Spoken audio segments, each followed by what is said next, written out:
High প্রিয় শিক্ষার্থী বন্ধুরা, কেমন আছেন সবাই? টেক অ্যান্ড আইসিটি চ্যানেলের পক্ষ থেকে সকলকে জানাই শুভেচ্ছা এবং মাইক্রোসফট অফিস অ্যাপ্লিকেশন কোর্সে আপনাদেরকে অভিনন্দন।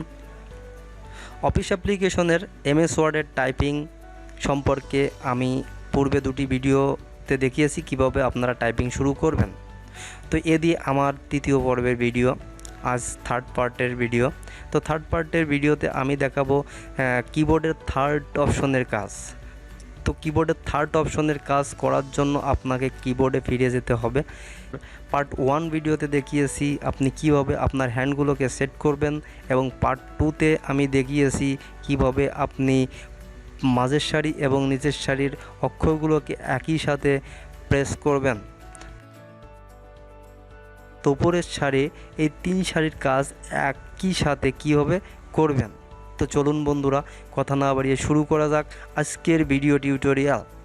আপনারা যারা এখনও আমার চ্যানেলটিকে সাবস্ক্রাইব করেননি অবশ্যই সাবস্ক্রাইব করুন এবং পাশে থাকা বেল বাটনটি অন করে রাখুন আমার পরবর্তী নতুন ভিডিও পাওয়ার জন্য।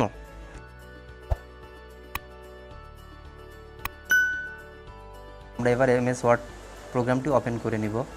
এমএস ওয়ার্ড প্রোগ্রাম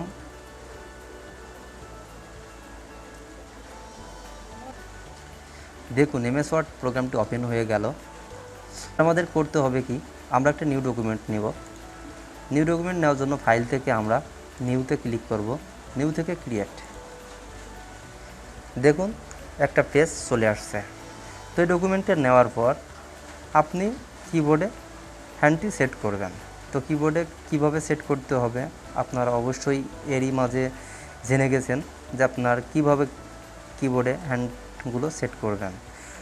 তো কিবোর্ডে হ্যান্ড সেট করার পর আপনি লিখবেন। দেখুন আমরা এখন প্র্যাকটিস করি। তো হাতগুলোকে আমরা কিবোর্ডের মাঝের সারিতে রাখবো, এ থেকে শুরু করে কোলন পর্যন্ত।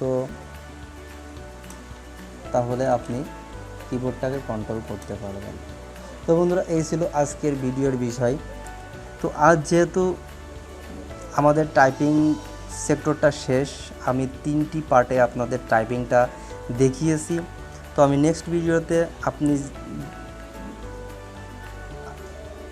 নেক্সট ভিডিওতে দেখাবো কিভাবে আপনি টাইপিং স্পিডটা বাড়াতে পারেন। তো টাইপিং স্পিড বাড়ানোর জন্য আমি আরেকটি সফটওয়্যার ইউজ সম্পর্কে আপনাদেরকে ধারণা দিব। সেই সফটওয়্যারটা আমি সেট আপ করবো এবং সেই সফটওয়্যারের কাজই আমি আপনাদেরকে দেখাবো। সেই সফটওয়্যারের কাজ দেখলে আপনি টাইপিং স্পিডটা পাবেন এবং টাইপিং স্পিডে আপনি ফাস্ট হবেন। তো বন্ধুরা, এই ছিল আজকের ভিডিওর বিষয়।